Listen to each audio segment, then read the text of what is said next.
Gibuhian na mga Chinese national nga nasikop sa online gaming operation human usab ang ngadto sa preliminary investigation ang untang inquest proceedings. Si Luan Mirodina adunay live update exclusive.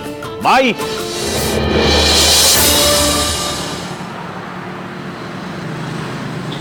Bab, gipasabot sa city prosecutor nga kuwangon ang 18 ka oras sa pagresolbar ni ingon ni kadaghan nga kaso hinungdan nga nahukman nila nga i-convert ang inquest proceedings ngadto na sa preliminary investigation. Sa resolution nga gipagawa sa City Prosecutor's Office karong adlaw, gipasabot ni Fiscal Rosso Zaragoza nga nanginahanglan og taas-taas nga panahon aron makapresentar og igong mga ebidensya ang CIDG-7 batok sa nagduma og mga trabahante sa Xinhuan Jingqing nga gikatahong illegal nga nag-operate og online gambling.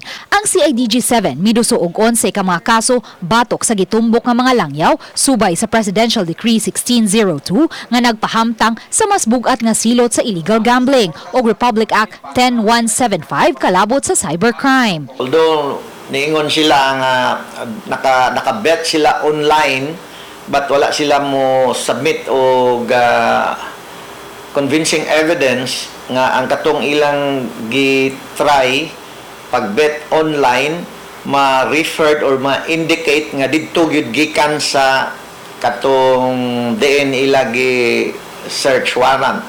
Ang Xinhuan Jingqing gikatahong nakapresentar usab og mga dokumento nga magmatuod nga otorisado sila sa PAGCOR. Apan buot mohimo usab og lawom nga investigasyon niini ang piskaliya sa pangangkon sa online gambling company. Kinahanglan pa mi mo patawag sa mga officers sa PAGCOR o probably ang nag-issue gyud ani nga certificate to verify or to confirm with them whether these respondents are authorized. Subay niini gimando sa piskaliya ang pagpa-release sa 180 ka mga Chinese nationals human ma-serve ang resolution karong hapon.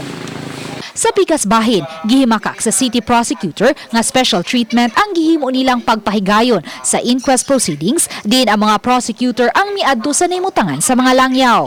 Itandi sa gisikop nga gatusan ka mga sabungero sa dakbayan sa Mandawi nga gipada ang tanang mga dinakpan ngadto sa Mandawi City Prosecutor's Office.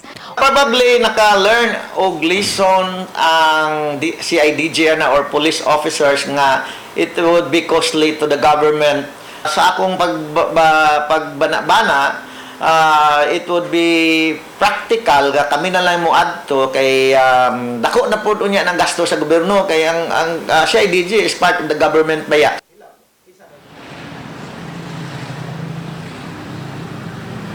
Babhayan human sa 60 ka adlaw mopagawas na og resolution ang City Prosecutor's Office kabahin niini apan ilang paninguhaon nga marisolbar nila kini sa labing daling panahon. Og so far Bob, mao kanang latest nga atong nahipos gikan dinhi sa gawas. Bob.